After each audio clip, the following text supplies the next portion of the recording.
네, 안녕하십니까. 세상의 모든 공부 방장입니다. 이번 시간에는요, 경시표 5번째 시간으로, 최근에 이 외환 관련해서 이야기가 좀 많죠. 여기 외환 관련해서 조금 이야기를 좀 해보도록 하겠습니다. 자, 오늘 첫 번째 이야기는요, 실질 실효 환율이 무엇인가? 그리고 환율 결정 이론에 좀 이야기를 해보겠습니다. 왜냐하면 이 코로나 사태 때문에 환율 관련해서 이야기가 많이 나오기 때문에 제가 좀 거론해 보려고 합니다. 세 번째는요, 균형 환율의 변수가 과연 무엇인가에 대해서 이야기해 보도록 하겠습니다. 자, 실질 실효 환율에 대해서 좀 볼게요. 이게 뭐라 할까요? 그 상각 다양한 그 외국 그러니까 화폐들의 어떤 실질적인 가치, 그러니까 어느 게 화폐가 더 가치가 좀 더 높다 이 관련해서 비교하는 좌표인데요. 자, 보시면 여기 보면 일본 엔화죠. 엔화는 점점점 가치가 하락하고 있는 추세를 보이고 2018년까지요. 그리고 지금 보시면 여기 원화는 좀 가치가 좀 지속적으로 올라가 있는 상태고요. 그리고 유로화도 좀 이렇게 가치가 올라가고 유로 가치가 상당히 좀 올라간 추세였고 2018년도까지. 그리고 미국 달러 환율도 지금 점점 좀 그렇게 좀 난만한 추세, 좀 하락하는 추세인데요. 이런 형태로 그 실질 실효 환율을 보면 상대적인 그 화폐의 가치를 여러분이 좀 확인해 볼 수 있습니다. 이런 실질 환율을 한번 확인해 보십니다. 자, 여기 적어놨죠? 엔화의 가치가 좀 계속 좀 떨어지고 있죠. 원래 2016년 엔화가 제일 높았어요. 가치가 제일 높은 화폐였지만 지금 거의 유로화와 거의 유사한 화폐 가치를 지금 상대 화폐 가치가 가지고 있습니다.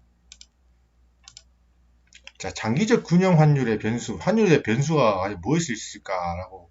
장기적 균형 환율의 변수는요, 이렇게 구매력 평가서를 좀 이야기해 볼게요. 장기적 균형 환율의 변수. 자, 보면, 이게 지금 빅맥이에요, 빅맥. 빅맥 같은 거, 한마디로 햄버거, 빅맥 지수라고 하죠, 빅맥 지수. 자, 이게 이야기한 빅맥 지수인데요.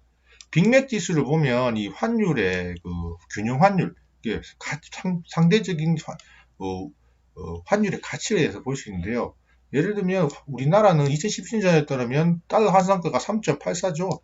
같은 빅맥인데 이제 스위스는 같은 빅맥인데 6.74달러입니다. 결국 스위스의 경우는 미국에 비해서 같은 물건을 비싸게 사야 하면 화폐 가치가 절상되어 있다는 거예요. 같은 빅맥인데 우리나라 좀 싸게 살 수 있기 때문에 화폐 가치가 절하되어 있다는 걸 알 수 있는 거죠. 이 빅맥 지수라고 합니다. 이런 것들을.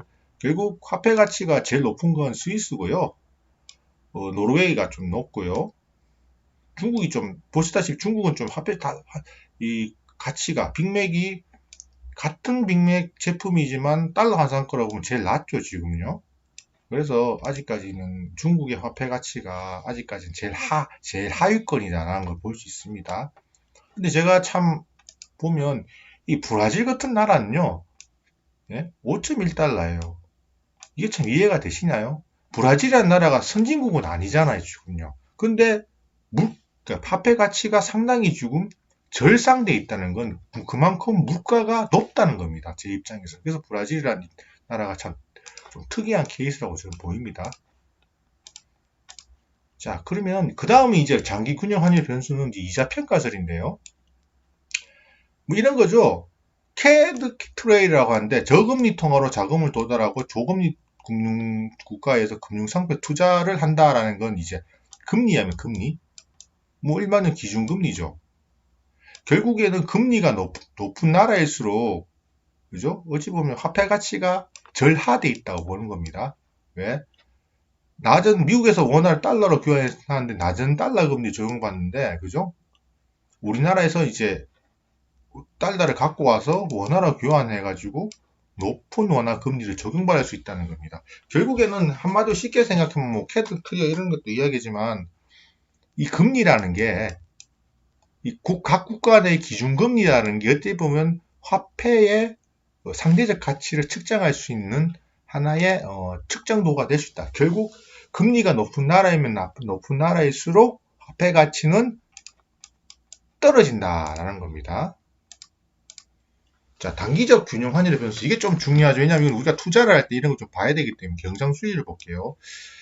자, 여기 보시면 경상수지가 떨어지면 달러가 많이 나가죠. 그러니까 달러의 가치, 몸값이 올려 환율이 상승하고 경상수지가 올라가면 달러가 대한민국으로 들어오면서 그만큼 달러의 몸값이 하락해서 환율이 하락한다라는 거 보이시죠? 이게 보시면 경상수지가 올라가니까 그죠? 어떻게 됐나요? 그러니까 환율이 지금 어떻게 됐죠? 하락했죠, 이렇게.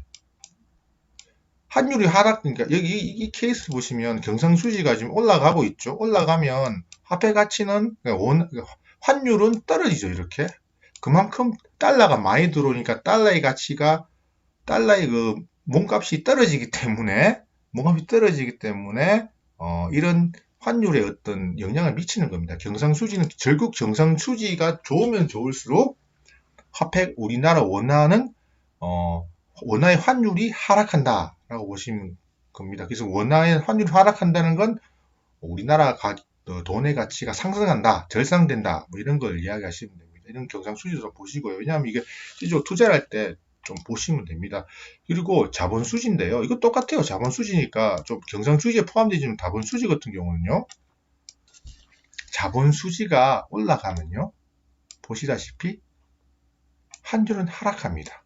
왜 환율이 하락할까요? 돈이 달러가 많이 들어오니까 그만큼 달러의 어떤 가치가 달러가 많으니까 달러 가치가 떨어지면서 환율은 하락하고 원화의 가치는 상승한다. 뭐 이런 의미입니다. 이런 것도 잘 보시고요. 자, 그 대외채무도 똑같아요. 신뢰도가 하락하면 원화 가치가 하락해서 환율이 상승한다라고 보시면 됩니다. 결국 원화 가치의 하락은 그러니까 원화의 평가절하는 환율의 상승을 불러일으킨다고 보시면 됩니다. 뭐 대외 채무도 그런 걸 좀 보시면 되고요. 외환 보유고랑 똑같아요. 보면 외환 보유고가 많으면 많을수록 환율은 하락합니다. 하락. 자, CDP 프리미엄이라는 게 있는데요. 지금 CDP 프리미엄 이거는 여러분들이 이제 읽어보시면 되는데요. CDP 이걸 한번 보시면 돼요. 보면 결국 이런 CDP 프리미엄은 언제가 제가 2008년도에 리먼 브러스 사태나 1998년도에 일어난 IMF 때는 CDP 프리미엄이 굉장히 높았어요. 왜냐하면 신용에 대한 수수료 지금 손실 보장이 계약이기 때문에 CDP 프리미엄, CDS에 대한 보험금 지금 일종의 수수료고 그러니까 나라가 안 좋고 경제가 안 좋으면 CDP 프리미엄은 올라간다. 지금 여기는 코로나 사태 때문에 이렇게 올라갔죠. 이런 것도 여러분이 자주 보시면 투자의 어떤 감각이 느낄 수 있을 겁니다. 통화정책이죠. 통화정책도 이제 특히 보면 아베노믹스 같은 거죠. 왜 일본의 평가절하에 영향을 끼친다면 엔화를 많이 풀어버렸잖아요. 엔화 가치가 아까 전에 데이터 보시면 2016년에 엔화 가치가 굉장히 높았는데 경제적 상황이 안 좋다 보니까 좀 높았죠. 그나마. 왜 이때는 되게 높았죠. 왜? 엔화를 그러니까 엔화가 한마디로 많이 안 푸는 건데 일본 경제가 원체 상태가 안 좋다 보니까 엔화를 확 풀어버렸죠. 아베노믹스라고. 그러면서 이거 뭐 아베노믹스는 엔화를 확 풀면서 왜 경제를 활성화시키려고 그러면서 엔화가 시중에 유통이 많이 되니까 이 엔화의 평가 절하가 이루어진 겁니다. 갑자기 확 이렇게 엔화가 갑자기 여기서부터 갑자기 급격하게 많이 확 떨어진 건 지금 아베노믹스나 뭐 다른 엔화의 유통 많이 좀 발행했다. 뭐 그런 의미를 받아들일 수 있겠습니다. 근데 어찌 보면 엔화하고 지금 보시다시피 이런 경우는 엔화와 달러와의 어떤 가치는요 서로 간에 반대 방향으로 움직이는 경우가 요즘은 그런 경우 없었는데 옛날에는 제가 알기로는 엔화하고 달러와는요 서로 간에 반대 방향으로 움직이는 경우가 있어요. 엔화가 가치가 높으면 달러는 가치가 떨어지는. 왜냐하면 이게 어떻게 보면 기준 통화의 느낌이 있기 때문에 그렇습니다. 자, 오늘은요 여기까지 하고요. 저는 채널 세상의 모든 공부 방장이었습니다.